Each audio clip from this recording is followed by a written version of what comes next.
Salam, selamat pagi saudara-saudara terkasih di dalam Tuhan kita Yesus Kristus. Sebelum kita mendengarkan firman di pagi hari ini, mari kita satu dalam doa. Kita berdoa. Bapa di surga, kami bersyukur dan terima kasih atas kebaikan Tuhan dari sepanjang malam hingga pagi ini Tuhan. Membangunkan kami dengan kekuatan yang baru, kesehatan yang baru Tuhan. Terima kasih Tuhan, sebentar kami akan mendengarkan kebenaran firman Tuhan di pagi hari ini.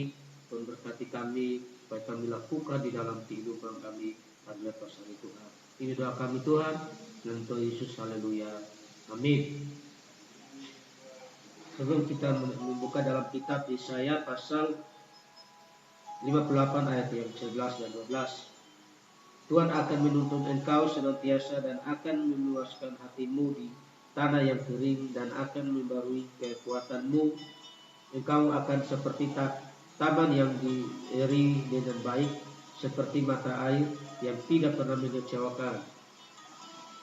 Engkau akan membangun runtuhan yang sudah berabad-abad dan akan memperbaiki dasar yang diletakkan oleh banyak keturunan.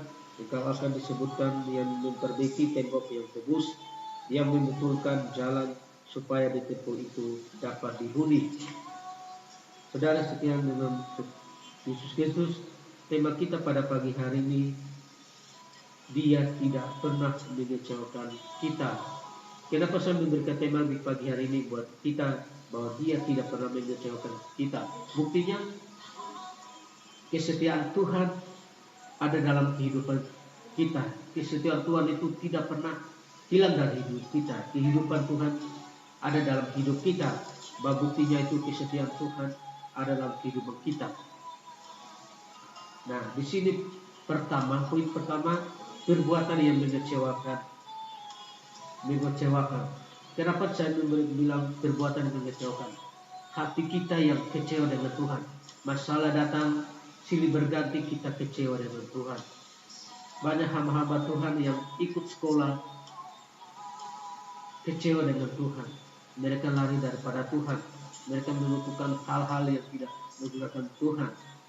Ini saudara yang terkasih dalam Tuhan kita Yesus Kristus, firman datang kepada kita bahwa Tuhan tidak pernah mengecewakan kita dalam kehidupan kita. Tapi kita yang kecewa sama Tuhan. Masalah datang dalam hidup kita, silih berganti, pasti kita kecewa sama Tuhan. Tuhan, selama ini saya ikut dengan Tuhan, tapi Tuhan tidak berkati saya. Saya kecewa sama Tuhan.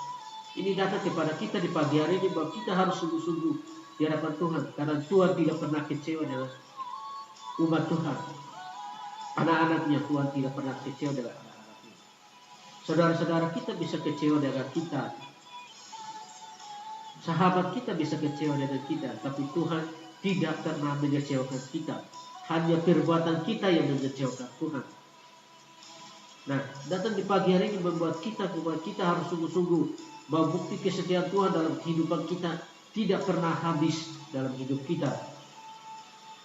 Dan ini datang kepada kita di pagi hari bahwa kita sungguh-sungguh di hadapan Tuhan. Hanya perbuatan kita yang bisa mengecewakan. Sahabat kita, teman-teman sekolah kita pasti mengecewakan kita, tapi Tuhan tidak pernah mengecewakan kita. Hal kedua, hati yang menjadi kecewa.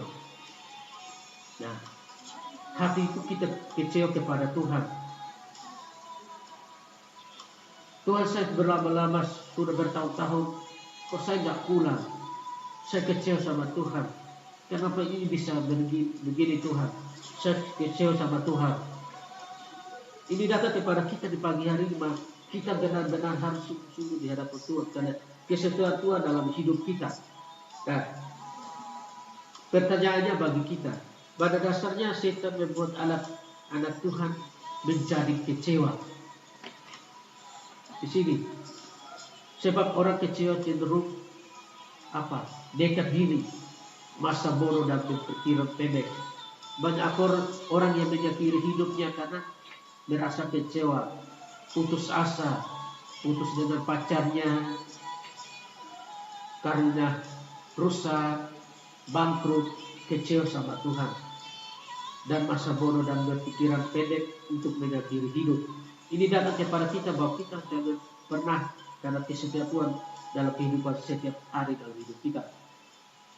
Melupakan janji dan kedua, melupakan janji dan kebaikan Tuhan. Janji Tuhan itu, kebaikan Tuhan dalam hidup kita setiap hari dalam hidup kita,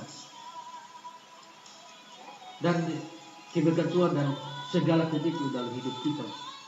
Bahwa janji Tuhan itu, jangan melupakan janji Tuhan, kebaikan Tuhan dalam hidup kita. Melakukan tindakan yang merasa dirinya orang lain.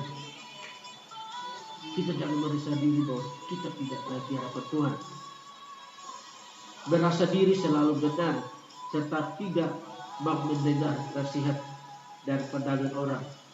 Sesuatu yang disihat orang kita harus menerima waktu Tuhan dalam hidup kita. Ini datang kepada kita di pagi hari ini, kita sungguh-sungguh di hadapan Tuhan pada pagi hari ini, bahwa kita benar-benar kesetiaan Tuhan dalam hidup kita, kebaikan Tuhan dalam hidup kita. Ini sedikit firman Tuhan di pagi hari ini untuk kita lakukan dalam kehidupan kita. Mari kita satu doa. Bapa di surga, kami bersyukur dan terima kasih sepanjang hari ini Tuhan menjaga kami dari malam hingga sampai pagi ini. Tuhan, kami sudah mendengarkan kebenaran firman Tuhan, kami lakukan dalam kehidupan kami hari lepas hari. Tuhan, ini doa kami Tuhan, dalam Tuhan Yesus, haleluya, amin.